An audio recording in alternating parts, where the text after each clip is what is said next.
What's up YouTube? Welcome back to another episode. It's a little bit crazy at the farm, lots going on with the team that are here, still more team to come. And I'm busy working behind the scenes with a couple of people that I'm collaborating with to get a load of resources ready for you. But lots is happening at the farm, lots is changing. We're building stuff and we've just got rid of the hen flock. So just a little update from what's going on right now.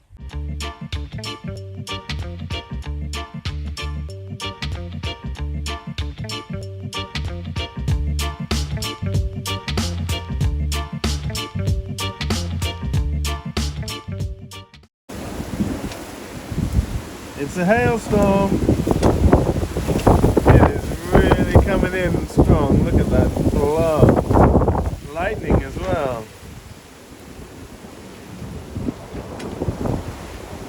Wow, I've never seen a lightning and hailstorm at the same time.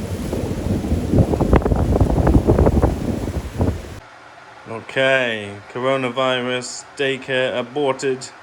We are using strawberry jam from last year to make cakes. What do you think, Ragnar?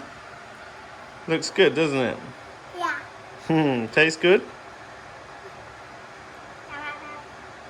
So, I'm on dinner today, toad in a hole with our turkey sausages. Look at that, it's going to be a beauty. Christian's back. Hello. Deep clean of the chiller. This has been sitting as a kind of earth cellar all winter with carrots and storage crops that we've been eating. But it's time to give it a good clean down. And this is the first year we're going to really be able to test it out with the wash and pack station here. Super excited, but tested it out, it's all working as it should. And we're going to also put a air conditioner unit and a cool bot in the egg packery this year, because that gets a bit hot in the summertime. And if you want to know more about building a chiller, we have an old video on how we built this one with the cool bot system. Okay, more paper pots. It's getting full. This is Selma. Selma is a vegetable expert. I'm a vegetable. She's a vegetable. She feels like a vegetable. But it's the day to get a lot of stuff out of here. We're actually really full up in here, aren't we, Ragnar? You can barely move around. He's trying to catch spiders. But we've been doing a bunch of seeding with parsley in paper chains and a load more kales, etc. So our plan now, we've actually scrapped a bed in the tunnel that I've only just seeded, and we're going to have to use that for hardening off. It's time to harden off, but you can see we've got all the cucumbers seeded right up on the top now. So now's the time to get all these spring onions out of here. We need to make room for these tomatoes, which are growing on fast now. We've got to put sticks for each of them and space them out so they grow. So we're going to put half of them up on this bench. And so now we're getting a load of stuff down into the tunnel, sacrificing one of the beds that I just seeded because it's the only space we have. What happens is typically at this time of year the old hen flock goes and we're able to use the big tunnel as our hardening off space, but it's just unpredictable with the weather. So what we're doing is sacrificing a bed. We'll go and have a look what it looks like down in there.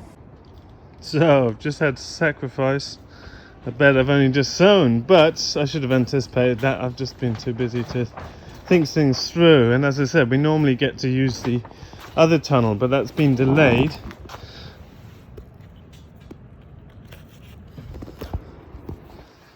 So we've got all the spring onions. We've still got leeks to get out of here, but that's all right. That gives us a lot of space. So we'll put some hoops over this and put a double layer of fleece. And you'll notice the 64 and 144s are just straight on the ground, whereas the paper pot trays we just got resting up on wood so that they don't root down. They're only going to be here typically a week or so, but we don't want the paper chains getting matted up underneath with their roots. But that's freed up a huge amount of space now for the lean-to greenhouse, which is great. So all the leeks are going out also, so we've actually removed quite a lot of stuff. This gives us the space to put half the tomatoes up here, and we'll stake them up just with little sticks.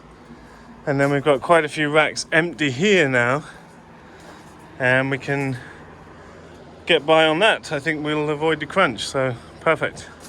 Okay, finally found a use for these old telegraph poles. These are the old telegraph poles from across where sadly Mr. P died. And we're going to make a compost palace. I'm going to help them. So these are a little bit overkill by my estimation.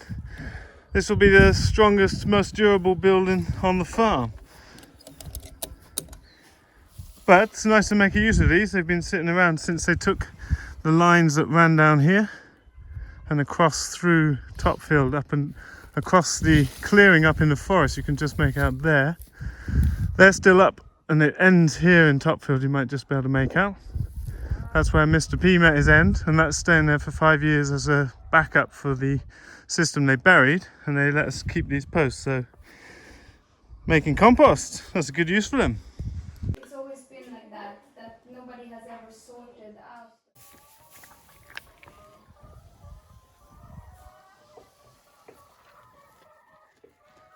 Whew, out of breath. Look at these big berthas. These are actually very big posts, and it's about the edge of our limits to do this for 2 people. This one is a good 35 centimeters. That's my hand, and I got big hands. So we're chamfering the edge with the trusty old Gram 4 shacks, and we got 2 in, but we've got quite a lot to get in, and then we've got to set a laser level. We're going to build this horizontal to the fence, but also we're on a slope here, so we're going to make the roof horizontal so that it fits and we can collect water, and we'll see how it goes. Whew. Heavy lifting straight after heavy breakfast of pancakes, cream, strawberry jam from last year. Whoo, this thing is big. I don't know if the camera picks this up, but you can see my shadow against this pole. It's going to need some cutting down. Wow! So we've got about 30 square meters of composting bays in 3 bays. The aim is to replace these crappy structures we made with pallets last year.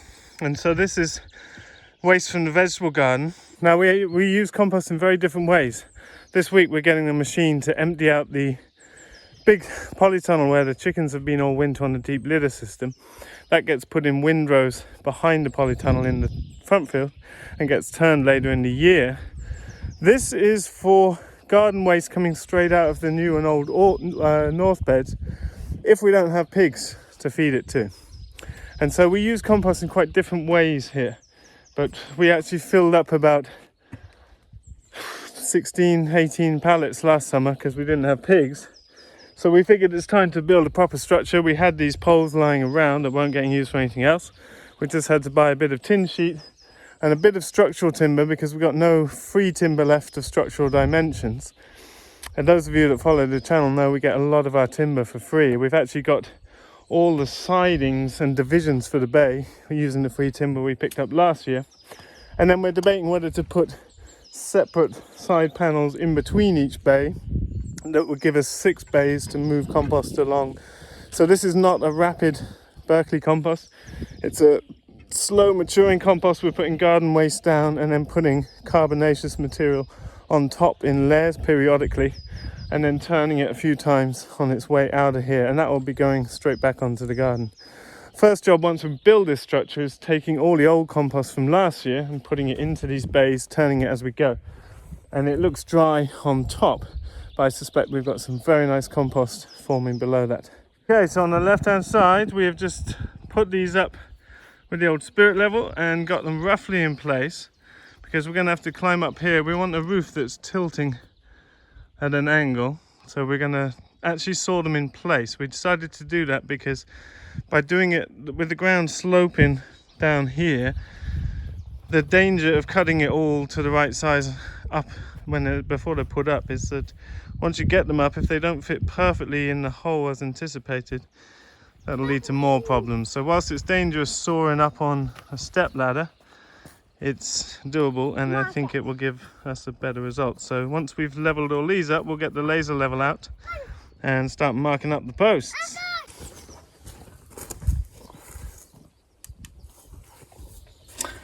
Okay, next step, take the laser level. and we will mark an equal height above sea level on each post. I predict there's a 50 centimeter fall down here. Now you can get a sense with your eyes, but our eyes are not designed to judge height differentials. There's Ragnar, he's helping.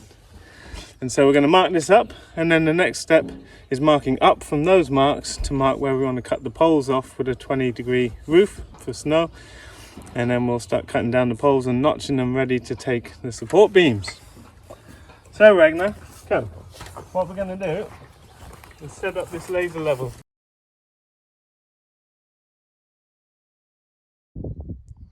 So looking at this lie of the land, it's very hard to tell what's going on, but it's 182 down at this low end. And if we take a measurement up this end, we'll see the height differential. I guessed about 50, but I've learned to never trust my eyes. And that's 102, so it's actually 80 centimeters difference. So that's testimony to how confusing it is for our eyes to measure height differentials. I guessed 50, knowing that I would be, within the region, but you never trust your eyes. I don't believe my eyes, and I certainly don't believe your eyes. So we always use levels for building. So now we're pretty much set. You can see there's a good line on these poles. It's pretty good considering their different diameters. And now we've got equal heights marked on them all. We can measure up to the top and start cutting these down, ready to receive the ring beam and then the roof beams and tin sheet.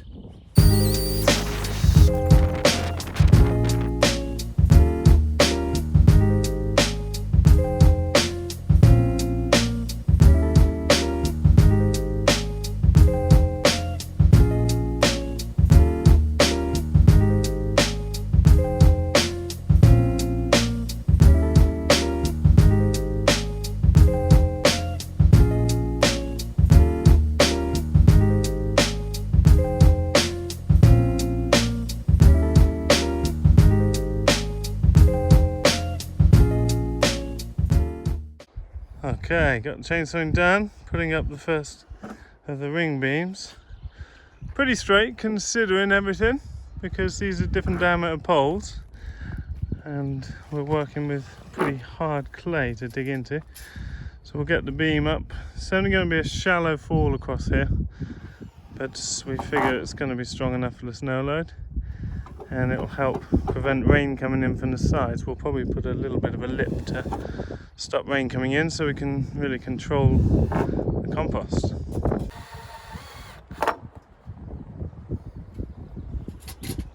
So brackets going up marking the roof beams, and we'll use the roof beams to square it off. How's it going, Akos? It's been weird with the measurements. It's going alright, I guess. Should have a roof on tomorrow. Alright, bring it on. Well, things are looking different in here. Flock is gone. Look at that. So we've got one set of nest boxes to go into one of the eggmobiles. The other is a spare we use for winter. But we have got rid of the hens. We've got a new flock coming, but we've just heard the guy that we buy hens from, we buy Lohmann's, the brown version. Brown eggs are much more sought after, even though most of the industry sells white eggs.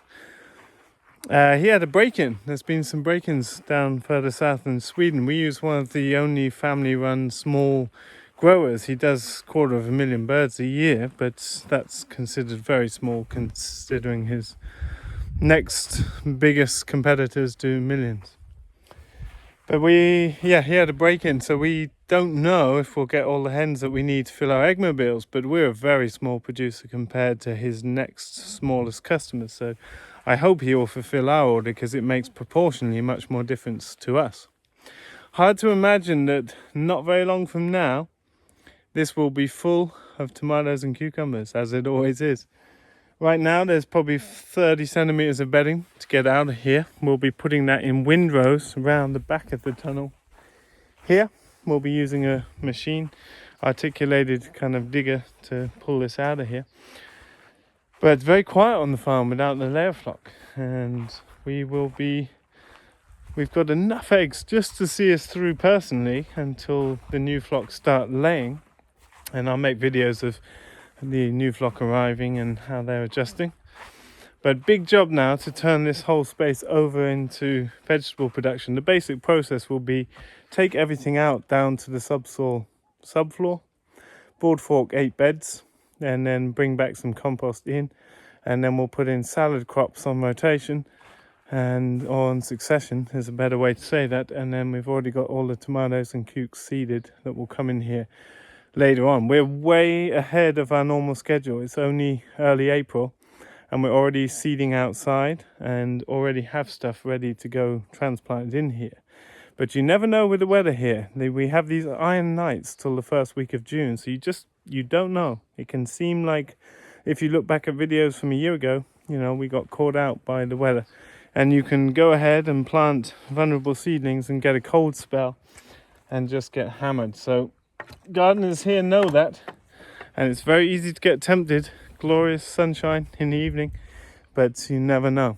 So that's the way it goes. All right, that's it for today, folks. Just a bit of a mishmash as we get into things. We're just organizing routines and structures here at the farm, and I'm looking forward to giving you updates as we really start productions very early for us this year. Normally the team are just arriving about now, so good to get some projects underway, and looking forward to the warmer weather because it's been so long that it's just been grey and horrible, and now it's starting to warm up, and looking forward to new releases coming soon. I'll keep you updated as we go. Thanks so much for watching, folks. You can find out a whole bunch in our book, Regenerative Agriculture, that's shipped out to over 90 countries around the world so far, and I'm super happy to get all the comments and feedback we're receiving for that. You can find out about that in links below, as well as our online training, and a lot more details to come soon as we launch the Farm Like a Hero tour. See you very soon.